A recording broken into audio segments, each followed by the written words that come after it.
You're listening to the Visual Vocalist Podcast. I'm your host, Eli Princeton.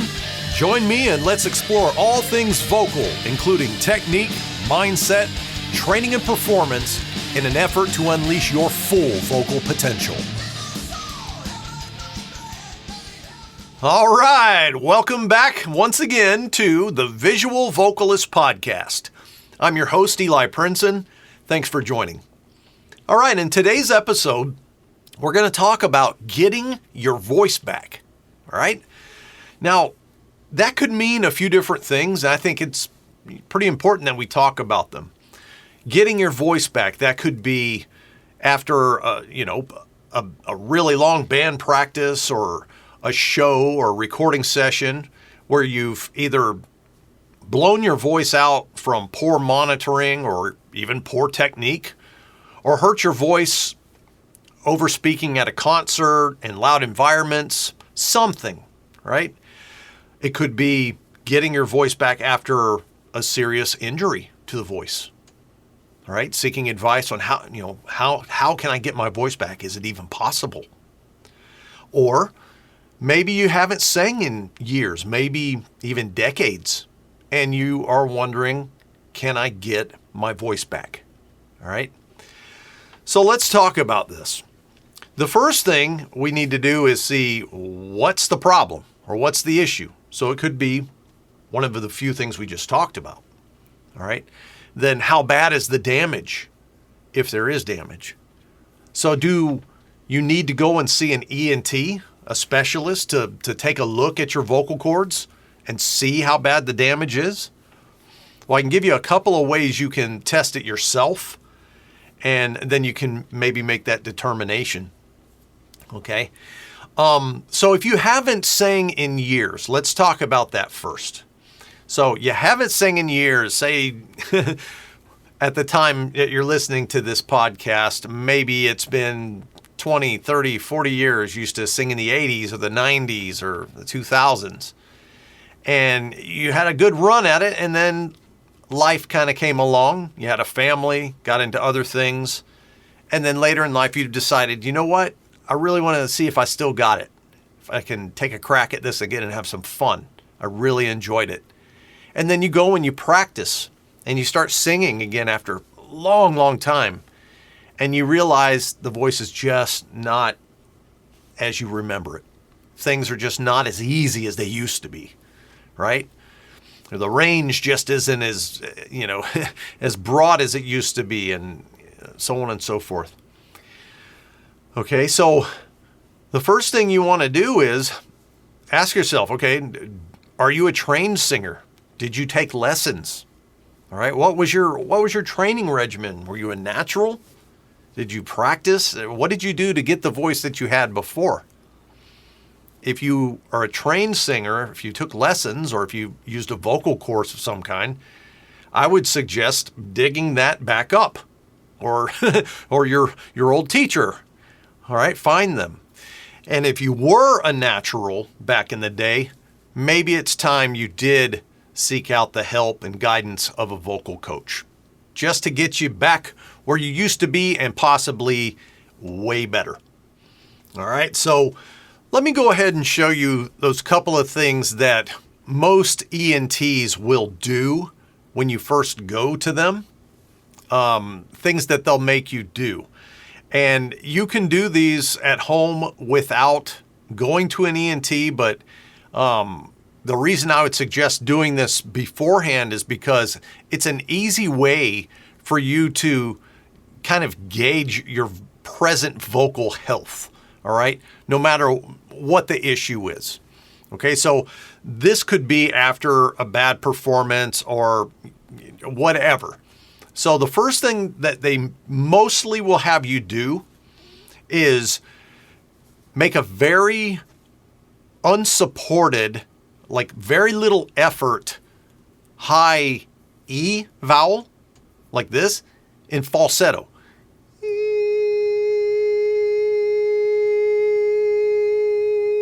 And that's with no support, no abdominal engagement, nothing. Just a nice little, relatively high, unsupported E vowel.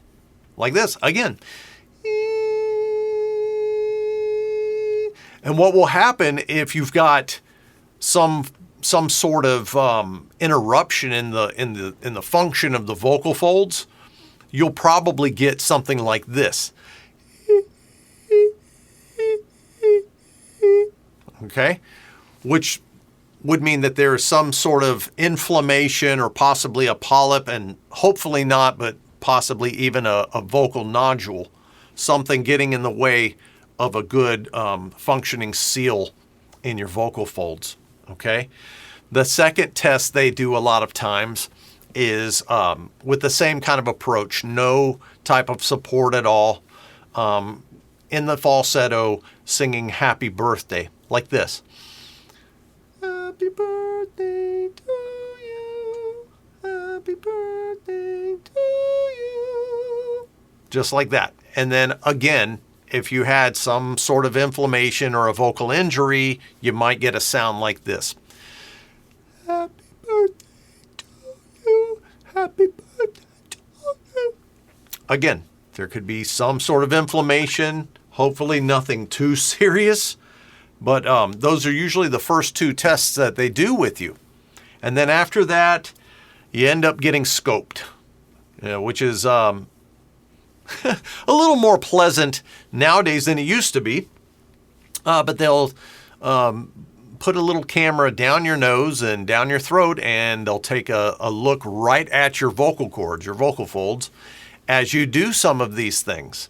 And they'll watch and see if they can determine whether there is something wrong there, or something that you can either fix with vocal rest, or you may have to have the talk about possibly having surgery, which would be the last resort, in my opinion. Okay? Now, I'll go ahead and say this. Now, I'm not a vocal doctor. Okay? I'm not a doctor, but I will tell you this.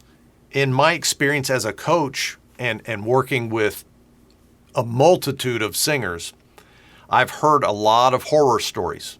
I've heard from students, from getting emails from people. Hey, I injured my voice. I've been to the ENT. I remember hearing the horror stories from my vocal coach, when he rehabbed people.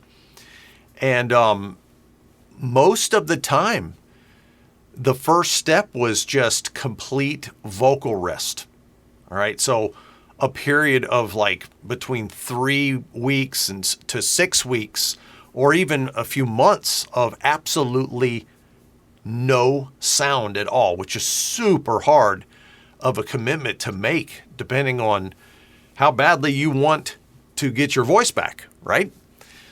So if you use your voice a lot, most people don't realize what type of a commitment that is. Just to not even use your voice for a few days seems to make people, just fill people with anxiety, and just, it's very hard to do. You don't realize how much you use your voice.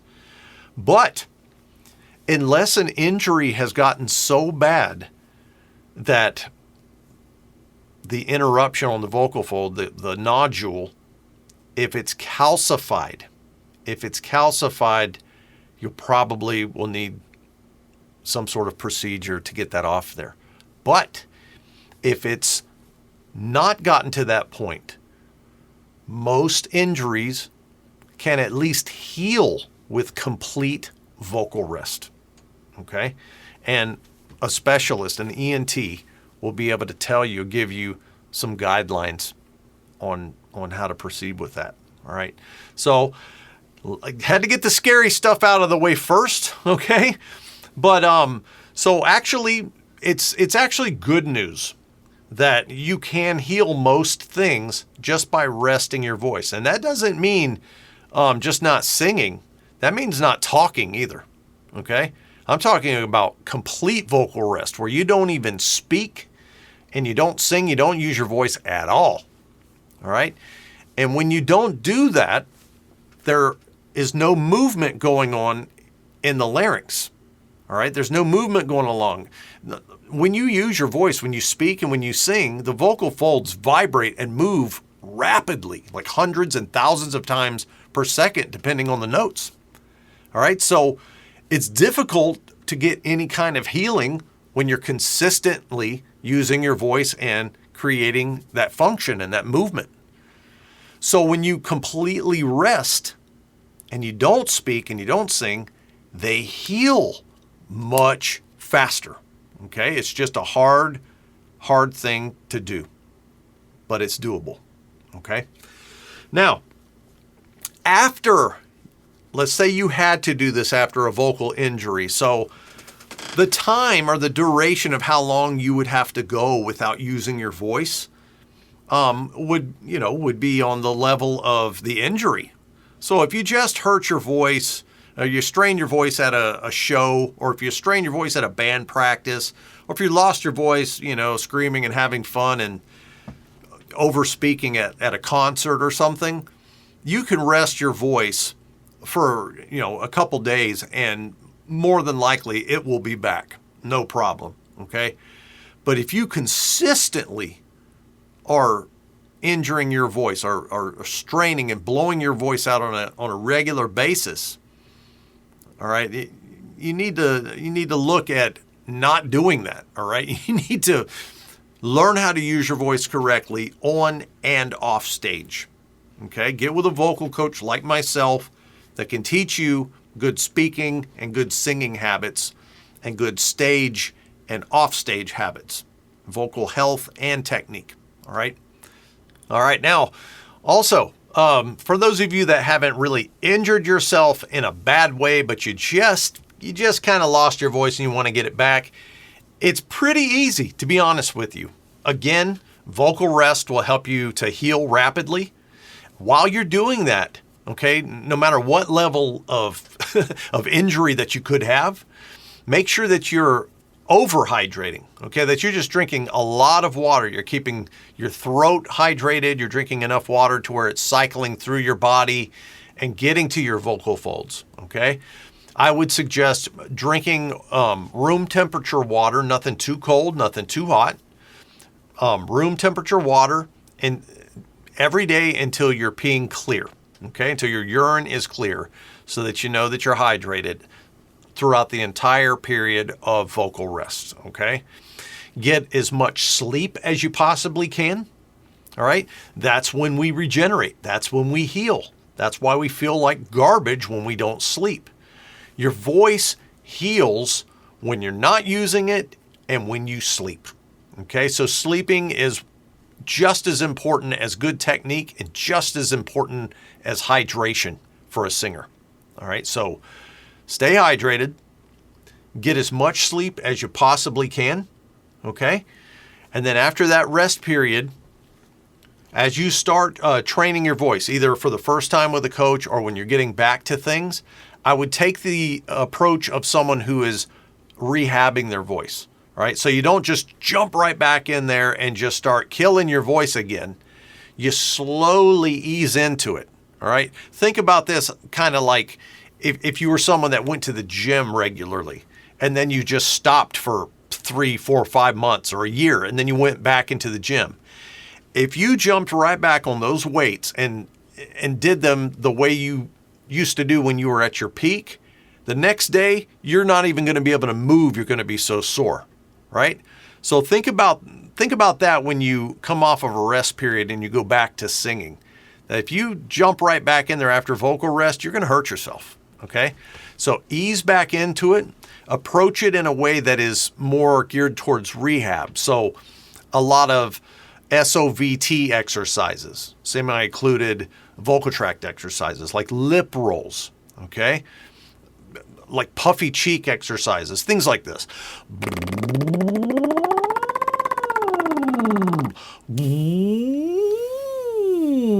Okay, I'm sure you've heard exercises like that. There's devices that people use. I use them myself, like the Dr. Vox. Okay, it's almost like a straw in a glass of water, but much, much better. People use straws to do things like this with, but something like that, okay? Those actually really do help. They help you to warm your voice up. They help you to get your voice back. They help you to cool your voice down. They're fantastic, okay? They help you to get your voice back. So after a rest period, hydrate, sleep, okay? Slowly start doing exercises like lip rolls, puffy cheeks, use the straw exercise stuff like Dr. Vokes or whatever. Those things help a lot, all right? And then slowly start reintroducing vocalizing and vocal exercises, but don't attack that voice too soon, okay?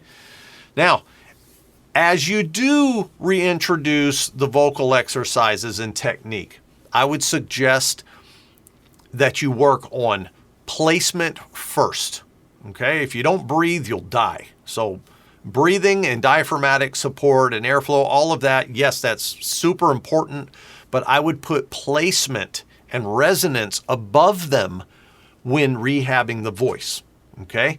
So the first thing I would do if I was your coach, I would probably put you through the same 2 tests that you would do at the ENT that I showed you, just to see how good your fold closure is, okay? How clear of a sound you can get without over twanging and forcing the sound, all right? I would work on getting your placement good, all right? Getting the ping in your voice and getting the voice out of your throat and chest and up into your skull. Then I would also work on adjusting the timbre to make sure you're not pushing and forcing fat sounds where thinner, smaller sounds should be. All right, I would adjust the resonance, the placement, the timbre, the vowel modification, the consonant modification, then of course the breathing, the support, the airflow. I would work all of the basics. Then we would take a look at your onsets, all right? Are you blasting the voice right at the onsets on your open vowels? All right, it's a big deal. And what do I mean by that? All right, no, if we just spoke the vowels, A, E, I, O, all right? Every one of those had a glottal plosive on it. A, all right?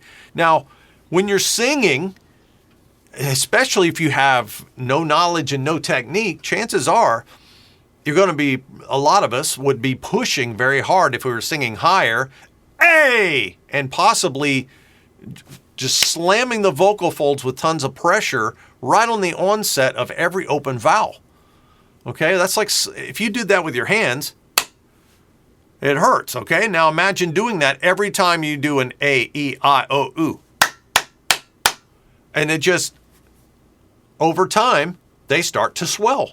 You lose your voice prematurely, either for the night or for good, if you keep doing it, right? So little tiny things like that. I would take a look at your onsets, okay? So how would you correct something like that? Well, think about it. If I say something with too much breath, ha, all right, well, that's just as bad. Haven't you ever heard that whispering's terrible for your voice? All right, dries out your vocal folds. So I would go from the breathing position to the vowel as fast as I could. So I would focus on quick resonance. Get the buzz up in the skull as fast as you can. Hey, hey, ha, ha, ha. So it's like a ha, but without air on the H. Hey, ha, ha, ha. Almost like a seal. Ha, ha, ha. Okay? I'm not going or a. All right? So I'm getting rid of the glottal plosive. So just learning how to do that at the onsets of your vowels will help you to reduce swelling and inflammation. So that's just one tiny little thing, right? Okay?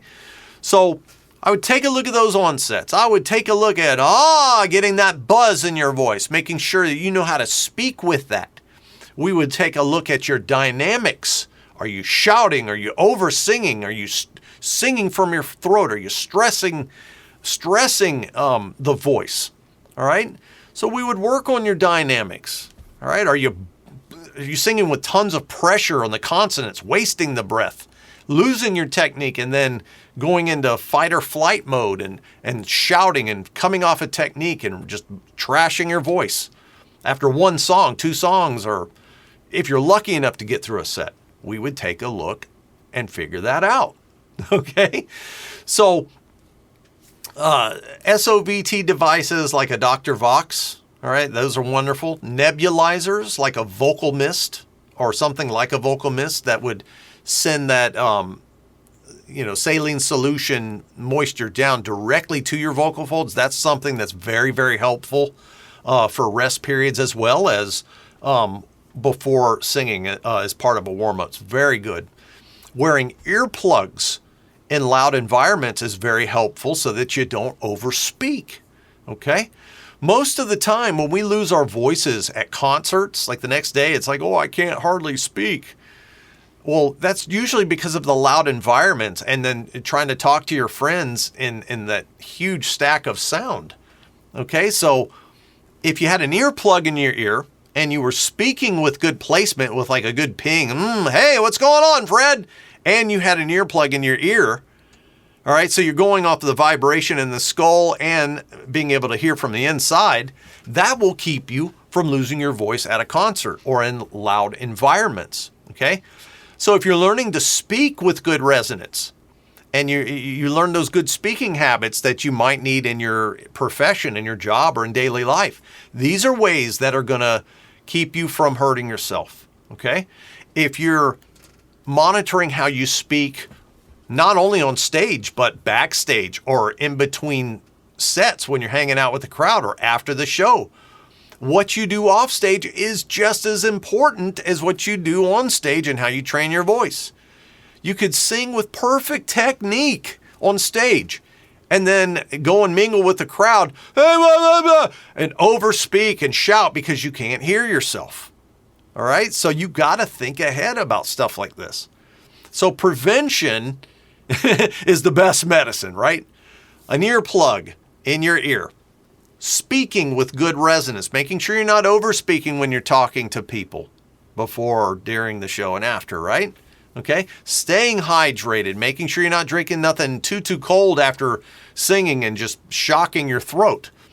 Okay. Staying hydrated, getting plenty of sleep. When you get done singing, cool your voice down. Just slow yourself down and make sure you're crystal clear before you stop, and your voice will warm up faster the next day, okay? All of these things will help you. Now, I highly suggest that you record yourself, okay? No matter if you're coming off of a long period of time without singing, and you're wanting to get your voice back, get back into it, record yourself, all right, with video and audio. And watch and listen back, all right? And watch yourself. See, have you built up any weird habits that you maybe didn't have before? Are you turning your head or the way you hold your body in a weird way? Are you like adding in tensions in your jaw and neck and, doing really weird things that you didn't realize you were doing before? All right. Use a mirror with you when you train. I have all my students use mirrors when they train so we can watch out and identify all these unneeded tensions and bad habits. And then we can one by one work to eliminate those bad habits. Okay. And also you can listen out and see, you can watch and listen on vowels. Are you doing some weird shapes and adding in, you have tendons in your throat, your tongue sticking out, your eyes crossed, is your jaw, doing something weird? All of these things matter, okay? So anything that you can isolate and release as far as muscle is going to give you more energy towards good singing, okay? So in a nutshell, let's go ahead and just kind of wrap this up and rehash this a little bit. For any vocal injury, rest is going to be the best medicine. All right. So stay hydrated when you do this. Get as much sleep as you can. All right. No talking, no singing for as long as the doctor orders. All right. If you do go that far. And then once you come off of that vocal rest, slowly start using that voice again. All right, start off with SOVT exercises. Maybe use a straw and water or a Dr. Vox, okay? and then slowly start to vocalize. Work with a coach or with a really good course and focus the way you would on rehab. Focus on the resonance, the vocal fold closure, and the placement first. And then, of course, the onsets, the dynamics, all right? And then, of course, now that I've said all this stuff, yes, you need good diaphragmatic breathing and support, okay, and really good airflow. But address the problems first, all right? And that's not to say that the breathing and the lack of support couldn't have caused the whole thing, because when those are out of balance, usually panic sets in and everyone falls off of good technique, and then everything else, the placement fails, everything fails, all right? So they all do work together, but for rehabbing that voice, pay extra attention to the resonance, the fold closure, the placement, and the onsets of your voice, okay? All right, that does it for this episode of the Visual Vocalist Podcast. If you'd like to get your voice back or learn more about me and hybrid vocal technique, then click the link below and head over to hybridvocaltechnique.com and explore all of the vocal training options made available to you, such as HVT vocal training programs, private one-on-one online coaching with me, or you can become a VIP member and get streaming access to the entire HVT vocal training library, community, Q&A live streams, giveaways, legacy content, and discounted private lessons. The choice is yours. Please make it today and let's sing. I'll see you next time.